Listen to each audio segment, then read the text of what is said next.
Hello, my name is Mary, and I'm currently involved in a collaborative effort with my husband, Samuel, at his family-owned business. The enterprise, led by my father-in-law, Liam, is a cozy and welcoming small-scale company with a workforce of about 6 individuals. Liam, a man known for his reticence, rarely engages in the daily business activities. Instead, it's Samuel who's likely to be the next president, showing his commitment by tirelessly engaging with clients and driving forward new projects, which underscores his dedication to the growth of the company. During major initiatives, all employees unite, fostering a dynamic and passionate environment. I've been part of this vibrant setting for the last 8 years, since marrying into the family. However, my mother-in-law, Amanda, seems to have some reservations about my involvement. Just recently, when I returned home early to prepare dinner while Samuel stayed late at the office, Amanda confronted me with some harsh words. "How long do you plan on clinging to our family business?" she questioned, her tone laden with reproach. Since retiring, Amanda seemed to shift her focus to critiquing my choices instead of enjoying her newfound free time. In response, I maintained my composure and asked, "What do you mean by clinging?" Amanda, cutting in her reply, insinuated that my marriage to Samuel was more out of necessity, and now I was exploiting the opportunity to work at their company. This wasn't the first time such accusations had been thrown my way, and it was becoming a frequent occurrence. When I married, I chose to leave my previous job to join Samuel's family business. It was a personal choice, not driven by unemployment, as Amanda appeared to believe. Attempting to clarify, I said, "Mom, it's not that I couldn't work elsewhere. I chose to be here." But her dismissive response showed a clear misunderstanding, as she seemed convinced of her perceived insights into my motives. The tensions with my mother-in-law didn't just stop at words. Despite her promises to take over household management upon her retirement, she refrained from contributing, leaving Liam to often seek her help with domestic chores. Instead, she stubbornly declared, "I've worked all my life. Now it's the daughter-in-law's turn to handle the household duties." Thus, the responsibility frequently landed on me to manage the dinner preparations and the subsequent cleanup. One afternoon, I gathered my courage to discuss a household issue that had been weighing on me. "Amanda," I began hesitantly, "I've noticed that dishes often remain unwashed in the sink. It would help if you could tidy up after your meals." My cautious approach, however, only ignited a fiery reaction from her. She lashed out, accusing me of overstepping my boundaries and questioning my right as a daughter-in-law to impose rules in her home. Caught in this draining exchange, I was conscious of the time slipping away. If I didn't start dinner soon, our meal would be delayed significantly. Despite my growing frustration, I managed to maintain my calm. "Mom, let's continue this conversation later," I suggested, hoping to momentarily ease the tension and turn my attention to preparing dinner, as it seemed likely we would eat late tonight. Amanda, seemingly cooled by my proposal, withdrew to the living room, leaving me alone with my thoughts amidst the sounds of clattering kitchen utensils. Both Liam and Samuel were no strangers to Amanda's abrasive treatment towards me. They tried to intervene whenever they witnessed it, although their attempts seemed to have little impact. Each time they addressed the issue, their expressions showed deep concern and frustration, reflecting their earnest desire to foster harmony within our family dynamic. Ironically, whenever Liam and Samuel admonished Amanda for her behavior, it only redirected her anger towards me, intensifying her hostility. Her usual calm and gentle demeanor would twist into contempt, her tone slicing deeper than ever. Though I had never endured physical violence, the emotional impact of Amanda's words was profound. The support from Liam and Samuel was my refuge, helping me to somewhat withstand Amanda's biting remarks. That support was tested on one particularly difficult morning. After cleaning up from breakfast and preparing to leave for work amidst the morning rush, Amanda suddenly exclaimed, "Oh my, what a mess! A trash heap here!" And without any warning, she doused my handbag with a bucket of water. I stood frozen, a mix of shock and anger rendering me speechless. "What are you doing, Amanda?" I managed to utter, my voice trembling with disbelief. Amanda's response was dismissively flippant, akin to that of a mischievous child. "Oh, was that your stuff? I thought it was just a big piece of trash." Her casual dismissal only fueled my fury. "Even if you thought it was trash, who pours water on it?" I protested, struggling to understand her callous disregard. In the morning light illuminating our living room, I found myself sitting opposite Amanda, her expression icy and determined as though she had resolved to take a drastic step. "What kind of reasoning is that? Now the carpet is soaked, and what about the vacuum cleaner?" My words tumbled out, mingled with confusion and frustration, as I hurriedly removed the water-soaked items from my bag, important documents for work laid out on the table to dry.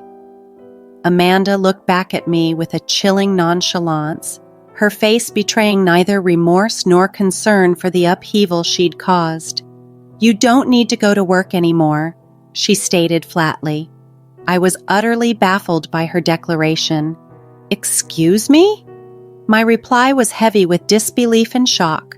Amanda's next words felt like a sharp stab to my heart. "You've been clinging to this house for 8 years, but today I can finally get rid of you." Her voice was filled with a venom and resolve I had never witnessed in her before. My mind spun, sorrow swelling within me. "Getting rid of me?" I echoed, disbelief coloring my tone. "She made me feel like an utter outsider in this family. My daughter is joining the company, so we need you to leave. Today's your last day. All you have to do today is bow your head to your father-in-law and Samuel, apologizing for all the trouble you've caused." Her mocking laughter added salt to my wounds. She was leveraging my position at work to oust me. I had poured years into that job, building both respect and cherished memories. Shocked and heartbroken, I struggled to grasp the harshness of her decree. I had committed myself to this family, yet it seemed my sacrifices were meaningless to her. "Are you sure about this? Wasn't Emma working in a clothing store in Philadelphia?" I questioned, my voice reflecting my confusion and concern. My role was more than just a paycheck. It was my path to personal fulfillment. Meanwhile, Emma, my sister-in-law, apparently weary of city life and its impersonal interactions, had decided to return. She said she was tired of dealing with the cold people of Philadelphia, so I told her once she comes back home I have a job ready for her, Amanda explained with a finality that left little room for argument. Amanda's words struck like a harsh winter gust. "She's agreed to come back immediately, and now that she is, I want you out of this house." Her declaration was staggering, almost impossible to grasp. With a single sweeping decision, she was prepared to uproot my life, completely disregarding my role within the family. Without a chance for any discussion, she coldly presented me with an envelope. "I've written your resignation letter," she announced, effectively banishing me from our home. At that moment, my heart shattered. Years of dedication and togetherness were dismissed as trivial, like a discarded piece of paper. Her actions tore at the fabric of our family bond, leaving it irreparably damaged. With a heavy heart, I made the short 5-minute walk to the company, a path I had trodden countless times, but never with such a tumult of emotions under the cool morning sky. Each step felt laden with the gravity of the unfolding situation. Upon entering the office, I shared with my father-in-law Liam and my husband Samuel, I relayed Amanda's harsh ultimatum. Their expressions blended shock with restrained anger, yet they remained composed. Amidst the turmoil, they tentatively suggested that perhaps it was time for me to step away, to demonstrate to Amanda the real impact of her demands. This idea plunged my heart into further chaos, After years of relentless work at our family business, the notion of taking a break, longer than the brief holidays of Thanksgiving or Christmas, felt both alien and enormous. Encouraged by Samuel and Liam's supportive words, "Why don't you spread your wings for a change?" I resolved to take a short trip. As I packed, my mind was awash with reflections on my life, the choices I had made, and what the future might hold. Meanwhile, my sister-in-law Emma, who was supposed to replace me at the company, arrived shockingly late at 2 p.m. Her lackadaisical approach left Samuel and Liam bewildered and frustrated. Despite their efforts, Emma showed little interest in grasping the intricacies of the business. Hearing of this, a wave of anxiety washed over me concerning the company's future, even as I looked forward to my journey. Departing without another encounter with Amanda, I quickly set off. As the train pulled away, I gazed out at the shifting landscape, allowing myself to reflect on my past and present. The journey offered not just a physical distance, but a moment to breathe and consider the path laid out before me. As I savored the local seafood specialties during my journey, my thoughts often drifted to my family and our business. I was deeply engrossed in these reflections on the 5th day of my retreat when my serenity was abruptly disrupted by a tearful call from Emma. "What's going on? Mom said it was an easy job just sitting in a chair, but Samuel and Dad are acting like I can't do anything right," she lamented. Her words, likely echoing the assurances given by my mother-in-law, caught me off guard. Despite the leisurely pace of my days, I knew it was time to address the reality of the situation. "So, Emma, how proficient are you with computers?" I inquired, sensing her hesitation. "Well, I usually watch videos online and play games too," she responded, her answer hinting at her limited technical expertise. Curious about her capabilities, I probed further into her familiarity with software tools like Word or Excel. Her puzzled response was unexpected, considering her background in the Philadelphia apparel industry, where tasks like tracking sales and managing inventory would have necessitated basic computer skills. "Can you handle calculations for sales or fill out documents?" I asked. She confidently claimed I could handle that task. However, when pressed with a more specific query, "Can you calculate the right amount of tax?" her confidence faltered and she responded with uncertainty. This was not merely a test of her mathematical skills, but of her ability to apply them in a practical business setting. While Emma might have other talents, it was clear that she was unsure about the skills required for the job. Her discomfort seemed especially pronounced when it came to calculations, likely contributing to the criticism from Liam and Samuel. It was crucial to confront the motives of my mother-in-law and her supporters who sought to oust me. "Since you're taking over my role, I expect you to manage the accounting tasks proficiently. Be mindful of email etiquette. A casual tone that might be suitable for friends is entirely inappropriate for business communications. Also, you'll be responsible for scheduling staff shifts. Our team is small, but we take everyone's requests for time off seriously, so ensure not to prioritize your convenience over theirs," I advised her firmly. As I continued to outline the responsibilities, I could hear Emma sobbing on the other end of the line. It was a tough conversation, but necessary to ensure she understood the reality and the expectations of the role she was stepping into. "But I thought I wouldn't have to do much." Emma abruptly ended the call, clearly overwhelmed by the tasks at hand. Over the next 4 days, I took the opportunity to explore Philadelphia, the very place Emma had escaped from. Surprisingly, I found the people there warmer than expected, a stark contrast to the cold-hearted nature of my mother-in-law, Amanda, and Emma, who seemed intent on pushing me out.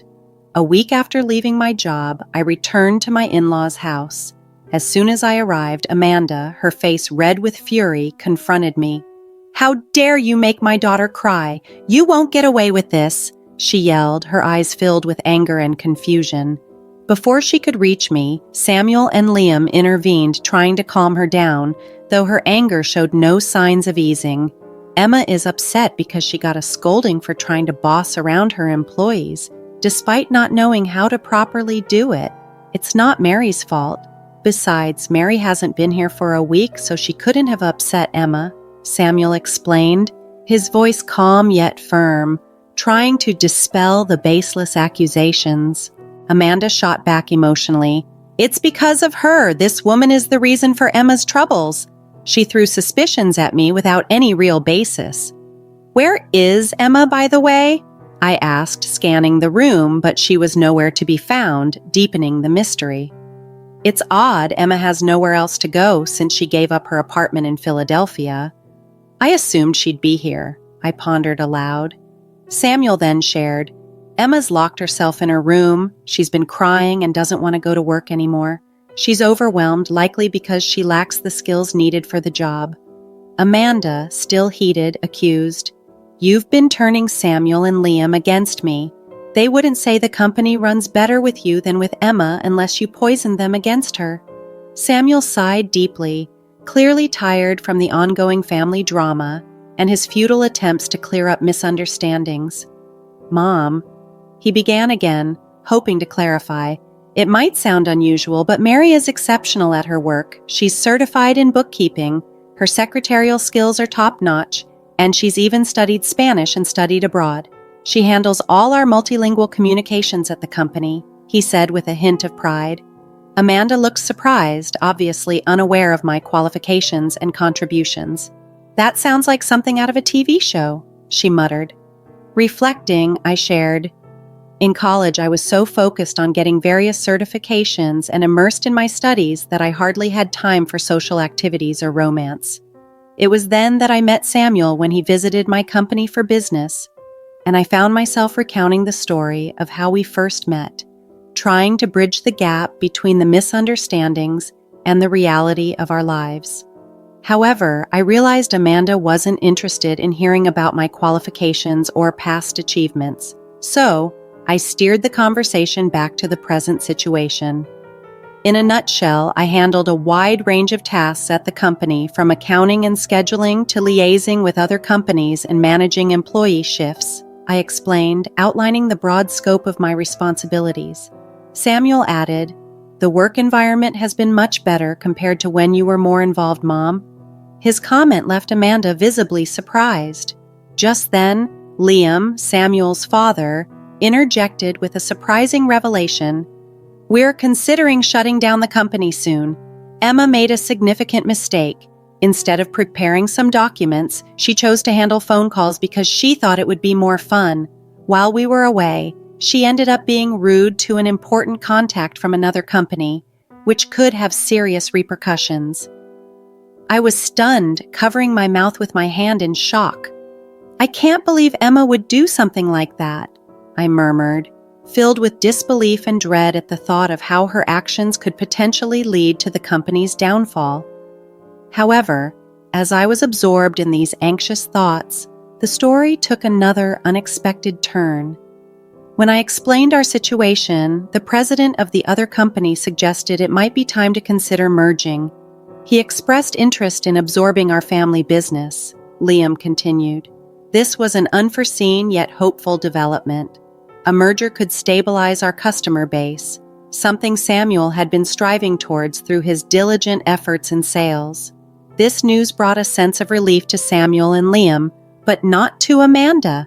Suddenly she objected, That's not acceptable. Samuel must become the president. This company is ours, isn't it? He's not going to be just an employee, Amanda exclaimed passionately, unable to accept the possibility of losing the prestige associated with owning a company. Her outburst caught the attention of Emma, who came downstairs to see what the commotion was about. Amidst the chaos, Liam spoke up with a calm but decisive tone. I am divorcing you. You've not only resisted change and neglected your duties at home and to the family, but I've also learned of your escapades with younger men. I can't support such behavior any longer. This announcement was a shock to everyone, especially Samuel and me. Liam then took out some divorce papers and a photo of Amanda, with a young man from a shelf in the living room, placing them on the table. "If you sign these divorce papers now and take your belongings, I won't pursue alimony.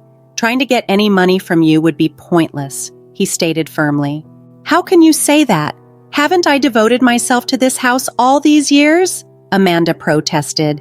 "Have you done any real housework in the last 8 years?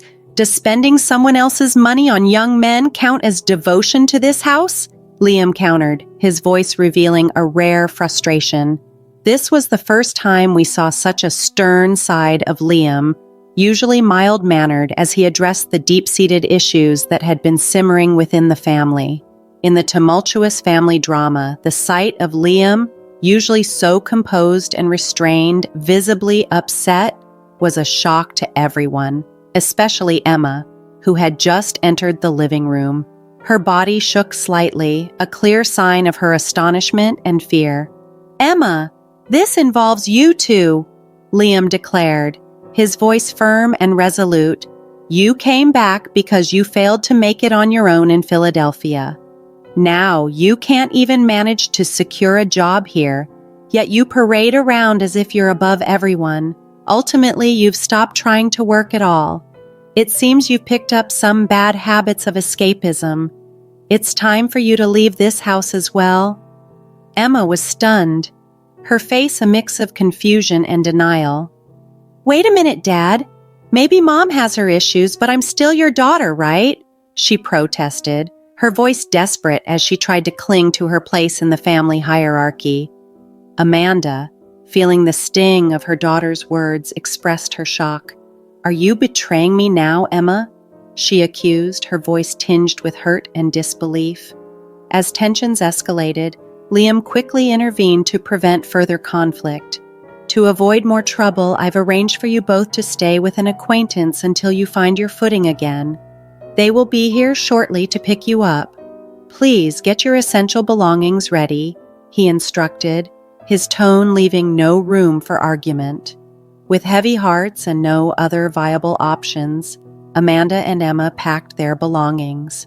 Shortly after, an acquaintance of Liam, who managed a factory with living accommodations, arrived to escort them to their new temporary home. In the meantime, Samuel, Liam, and I took the opportunity to inform our employees about the impending merger of our company with a larger corporation, preparing them for the changes and new challenges ahead. Amid these significant life adjustments, I discovered that I was pregnant. I shared the joyous news with the president of the company acquiring ours, who responded enthusiastically and promised to arrange a suitable replacement for my position, ensuring a smooth transition. With the promise of new beginnings and the anticipation of our growing family, Samuel and Liam dedicated themselves even more passionately to their work, inspired by the bright future ahead.